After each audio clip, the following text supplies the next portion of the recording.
Resesi tahun 2023. Jadi, harus investasi apa nih? Justru biasa di setiap ada resesi ekonomi, ada kesempatan investasi karena kita bisa beli aset di harga murah. Contohnya saham. Selain itu, ada beberapa instrumen investasi lain yang biasanya naik saat resesi, contohnya seperti emas. Hai sahabat Genesis, saya Johan dan ini adalah channel khusus buat kalian para Gen Z yang akan membahas tuntas mengenai isu terkini serta tips dan trik seputar keuangan.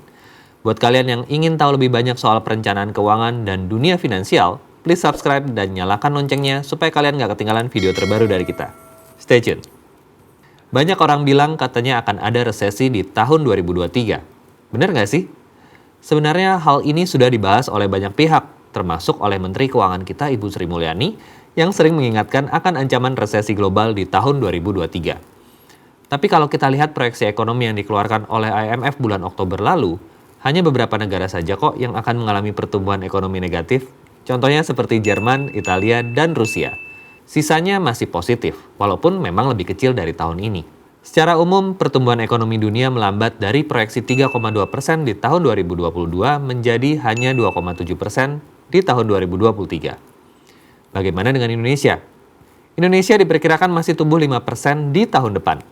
Menurun memang dibandingkan tahun 2022 ini, yang diproyeksikan sebesar 5,3%. Jadi mungkin sebenarnya lebih tepat kita pakai istilah perlambatan ekonomi dibandingkan resesi. Tapi memang tahun depan kita masih akan dihadapkan dengan banyak tantangan, contohnya seperti perang Rusia-Ukraina, inflasi yang tinggi, varian COVID baru yang mungkin masih bermunculan, dan harga komoditas yang tinggi serta perubahan iklim. Jadi untuk kita sahabat Genesis yang ingin investasi, bagusnya di mana ya? Nah, perlu diingat juga sahabat Genesis bahwa sebelum berinvestasi, coba cek dulu kondisi finansial kita. Sudah sehat atau belum? Ada hutang yang harus dan bisa dilunasi segera atau tidak? Contohnya hutang kartu kredit, hutang KTA, semua harus segera dilunasi. Karena kalau tidak, bunganya akan sangat besar dan bisa memberatkan jika sudah menumpuk. Kemudian ingat, dana darurat sudah ada atau belum?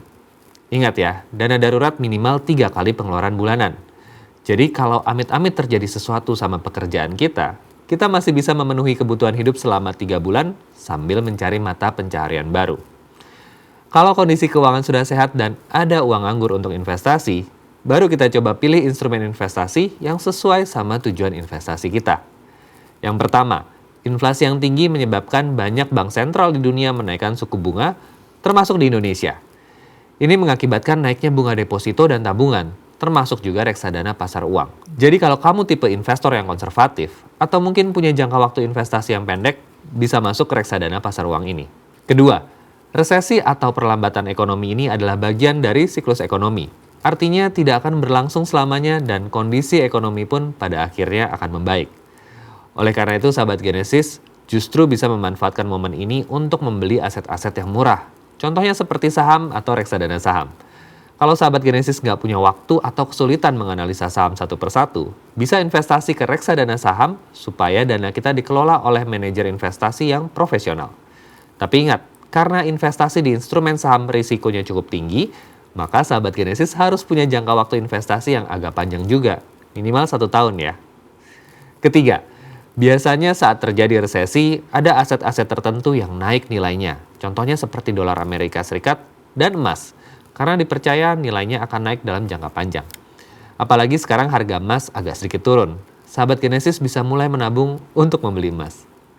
Baik sahabat Genesis, itu tadi sedikit tips dan trik gimana cara memilih instrumen investasi untuk menghadapi ancaman resesi di tahun 2023. Tentunya kita berharap kondisi ekonomi Indonesia khususnya akan lebih baik dari negara lain sesuai prediksi. Supaya investasi kita juga bisa lebih untung di tahun depan.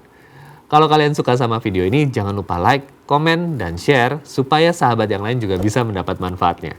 Jangan lupa juga nyalain loncengnya supaya kalian nggak ketinggalan video terbaru dari Genesis, oke? Sampai jumpa.